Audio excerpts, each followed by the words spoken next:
Tonight, on How to Catch a Fraudster, we catch the greatest parade of fraudsters you have ever seen. We take a look at Waste Management, who perpetrated fraud from 1992 to 1997 over the oversight of accounting firm Arthur Andersen. Created in 1968, then just 3 years later in 1971, Waste Management went public. The company experienced rapid growth through the 70s and 80s, fueled largely by acquiring smaller firms. By 1990, Waste Management was an industry leader as the company acquired most of its competition to become the largest waste management company in the United States. However, after a period of time, there were fewer firms to acquire, and the acquisitions could no longer be used as growth. As growth began to plateau, concerns grew over maintaining the company's positive outlook to shareholders. The pressure was on to meet their predetermined earnings target. To provide a greater background of Waste Management, here are the biographies of the CEO and the CFO of Waste Management that we recorded after the investigation. Hello?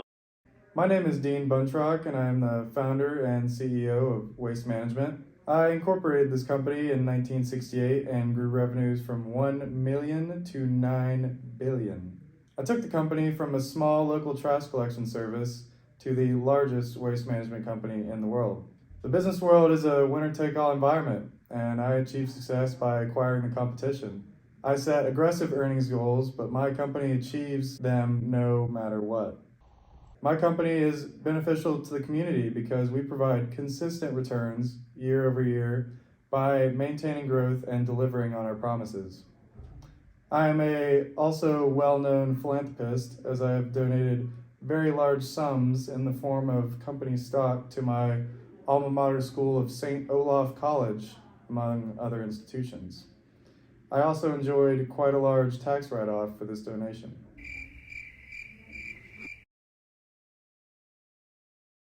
What's up? My name is Bruce Tobensick, and I'm the Vice President of Finance at Waste Management, Inc. Previously, I worked as the audit manager on the audit for Waste Management, Inc. over at Arthur & Andersen. Honestly, transitioning over to work for my previous client was pretty easy considering a couple of my buddies came with me. For instance, James Coing, the former CFO at Waste Management, Inc., was also an auditor at Andersen. Additionally, my good friend Thomas Haw, the CAO at Waste Management, was not only an auditor at Andersen, but was a partner for 30 years and was specifically the engagement partner for the Waste Management, Inc. audit. So one can infer that the people over here at Waste Management that have direct control over the financial statements are not only close with each other, but also the auditor. Some people might call that unfair, but I call it an opportunity. Now, we take a closer look to see how these waste management officers responded to these challenges. To do so, our investigative team set up hidden cameras in the Office of Waste Management to capture their meetings with the auditor, Arthur Andersen.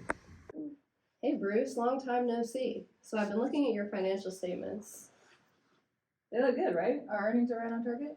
Your earnings did somehow manage to meet your projections, but I'm not really sure how. The estimated useful lives of your trucks seem way high, which is making your depreciation expenses super low. Are these useful lives even reasonably accurate? Whoa, what are you accusing us of? Falsely underestimating our depreciation? I mean, that's what it looks like. You also seem to be missing a ton of expenses regarding your landfill costs. I also see miscellaneous environmental reserves. Are those even essential to your business? There are some numbers that seem to be materially misstated here. So what are you accusing us of? I mean, also, half of your capitalized assets should have been reported as expenses in the first place. The only reason your earnings are on target is because you haven't reported half of your expenses. I think our expenses are just fine. I mean, I guess they're not that bad. Everything's immaterial if it's separate anyway. So we can count on your unqualified opinion? Sure. I think we can keep this going in the future too. If we call it summary of action steps, you can just make a year-end adjustment for 10 years and write off the fraud over that period of time. Sounds like a win to me. Recently, Bunrock and Tobexon have been trying to gain yet another wealthy and powerful investor. Little do they know, the investor has agreed to go undercover to help the ACCT catch the fraudsters. She's meeting the waste management managers for a sales pitch at the office that is tapped, and the SEC investigators are waiting outside. Let's take a look.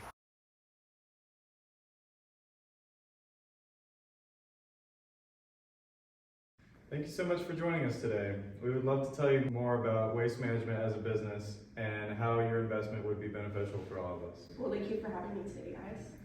If you were to invest in waste management, we could guarantee you a large return on your investment. As you can see in our financial statements, we have consistently hit our earnings targets and our shareholders have prospered year over year. Oh wow, your profits have been huge over the past few years. How can I be sure that they're accurate? I mean, we audited financial statements and we can guarantee that everything is reasonably stated. No. Take a seat.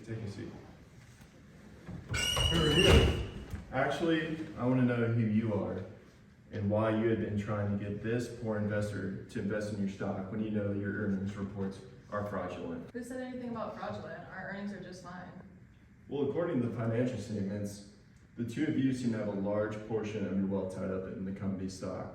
A drop in earnings sure would hurt your net worth and the company's stock price, wouldn't it? I have no idea what you're talking about. That's what every fraudster says. You mean to tell me you're the first fraudster that hasn't been cooking the books? Why don't you just tell us who you are? We can get to that. You, Dean, you've been setting your earnings goals at aggressively high rates. You don't think that's a little suspicious that your company's been able to hit those every year? And you, Arthur, you're a partner at a big 5 accounting firm. You really gonna just let them get away with this? I have no idea what you're talking about, man. This must be a mistake.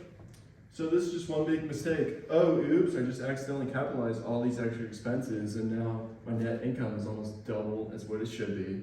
Arbitrary net salvage values, overstated useful lives. You see how this looks, right? What am I supposed to make of this? Can you just tell us who you are? I'm Matthew Griesmeister, and this is an investigation. The only numbers you executives will be crunching is how much you're gonna have to pay to the SEC.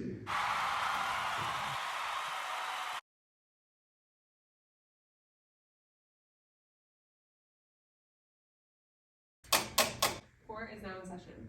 Taking a look at this chart, we can see that after restating the financial statements to the correct amounts, there is a large difference between what Waste Management reported versus the actual amounts. The accumulation of Waste Management's fraud techniques allowed them to overstate revenues by a material amount each year. The overstatement of earnings substantially inflated your stock prices, which deceived your investors. You stole a total of $6 million from your shareholders. Everyone, please rise. The charges for perpetuating a massive financial fraud lasting more than 5 years are as follows.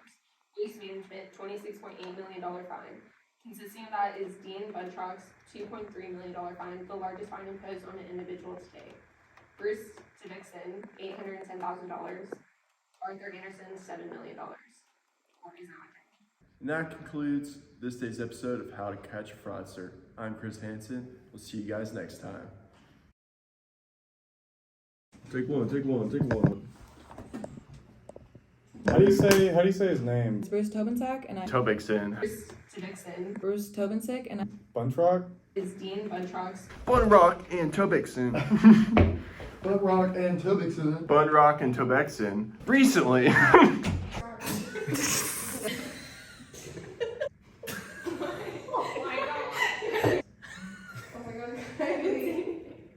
Guarantee. Oh my god, okay. Thank you so much for joining us today. We would love to Why am I doing this? you for so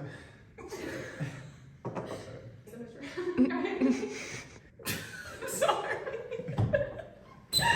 No, take a seat. Here are the biographies of the CEO and CEO. I literally had 1 sentence left. You were there. You were right there.